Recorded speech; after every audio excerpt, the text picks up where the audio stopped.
day in my life on my February 1, 2026. Diyos ko, February na. So, ito yung ginagawa natin. Ito yung ginagawa ko sa tuwing umaga. So, after ko mag-prefer ng topic natin for Blessed Sunday dito sa community natin, checking and answering naman ako sa mga inquiries na nag-i-inquire dito sa negosyo natin. And then, sulat ng kaunti na to-do list para hindi natin o palagi natin maalala everyday yung mga gagawin natin. Kasi sa sobrang dami ng mga nag-i-inquire dito sa negosyong ginagawa natin, so sometimes hindi natin nababalikan yung iba na ng mga nag-i-inquire last day. Kaya ngayon, nagsusulat, and after nyan, Blessed Sunday na. So, ito yung kagandahan dito sa community natin kasi hindi lang basta negosyo pero may spiritual, sabi nga, kailangan din natin pakainin yung spiritual soul natin and the Word of God. Kaya isa din sa kinagandahan ko. Sobrang ganda kasi talagang mag-grow ka, mag-grow inner soul mo. Hindi lang negosyo ang tinuturo, pero yung maturity, yung growth natin na meron tayo. And of course, after that, ito naman is we're gonna prepare our Bodel fight. Diba?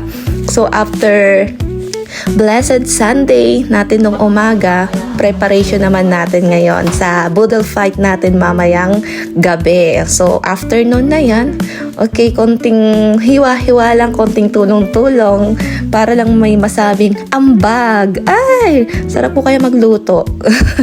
So, ayan na, inabot na tayo ng gabi. Ayan, so, eto, grabe, yung laging sumisingit sa vlog ko, makikita nyo yan sa vlog ko na balot. Okay, so, busy na mag-ready dun sa kakainin natin. And of course, syempre, pakulit na naman. Ayan, sisikat ka talaga dito sa vlog ko. Ay, sus! Okay, so let's go back. Ayan, yung mukha niya. And then, busy yung iba. So, syempre, ay, I'm so excited. Nakakagutom. Kanin pa lang. Okay. Ayan na, sinabayan ng okra, talong. At syempre, di mawawala sa Bodel fight ang paborito nating chicken feet. Yummy sa sarap. Oh, di ba? Umihirit pa. Isa to sa hindi nawawala kapag nagbo-Bodel fight kami is yung chicken feet kasi sobrang sarap naman kasi talaga, di ba? Paa pa lang, yum sarap na. And ayan na kami. Ayan. So, kung ano may ginagawa mo at pasensya kung nagugutom ka, mas lalo kang magutom sa sobrang sarap ng aming mga kinakain. So, ito yung ginagawa namin dito sa hub, dito sa negosyong ginagawa natin. Sobrang grabe. Siyempre, may eating fellowship din tayo. Pakabusog tayong lahat. And after nyan, parang walang nangyari. So, diba, sobrang linis ng lamesa.